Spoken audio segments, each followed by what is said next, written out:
Les obsèques de la reine Elisabeth II, décédée le jeudi 8 septembre à 96 ans, auront lieu le 19 septembre prochain. Un moment historique et fort pour le monde entier, mais avant tout pour les proches de feu Sa Majesté. Et pour ce jour si important, celui de ses derniers adieux à sa grand-mère tant aimée. Le prince Harry se voit privé de quelque chose qui lui tient à cœur. En effet, il sera attristé s'il ne peut pas apporter son uniforme militaire aux funérailles de la reine Elisabeth II.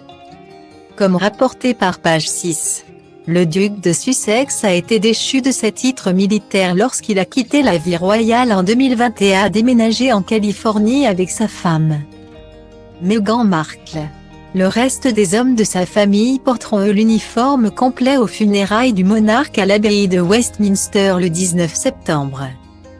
Le prince Harry a perdu 3 titres militaires honorifiques lorsqu'il a quitté le Royaume-Uni pour Montecito, capitaine général des Royal Marines, commandant aérien honoraire de la RAF Wellington et commodore en chef des petits navires et de la plongée.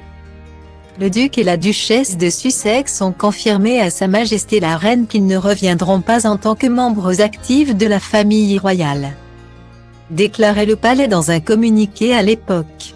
Les nominations militaires honorifiques et les patronages royaux détenus par le duc et la duchesse de Sussex seront donc restitués à Sa Majesté, avant d'être redistribués parmi les membres actifs de la famille royale.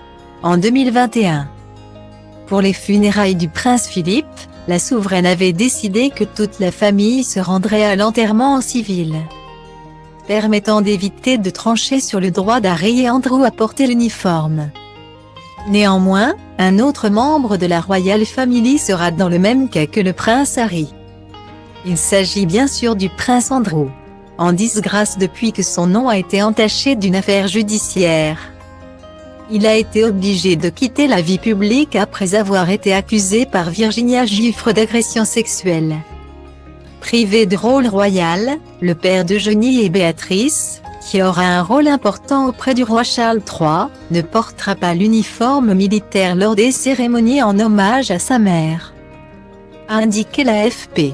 S'il a mis fin à cette affaire en payant des millions de dollars, le fils préféré de la regrettée souveraine ne pourra néanmoins pas apparaître dans le célèbre uniforme auprès de ses frères et sœurs. S'il ne portera pas l'uniforme militaire pour les 5 cérémonies prévues en hommage à la monarque à Édimbourg, Londres et Windsor, une exception sera faite toutefois pour la veillée au Parlement britannique, où sera exposé de mercredi soir à lundi matin le cercueil de la reine, ce qui ne sera pas le cas d'Harry. Je comprends que, contrairement au prince Andrew lors de la veillée finale, le prince Harry ne sera pas autorisé à porter l'uniforme lors des cérémonies, a fait savoir Romy Scobie sur Twitter. Sans doute un énorme coup dur pour le duc de Sussex, qui a servi pendant 10 ans et a parlé ce matin de la reine comme étant son commandant en chef. Guillemets.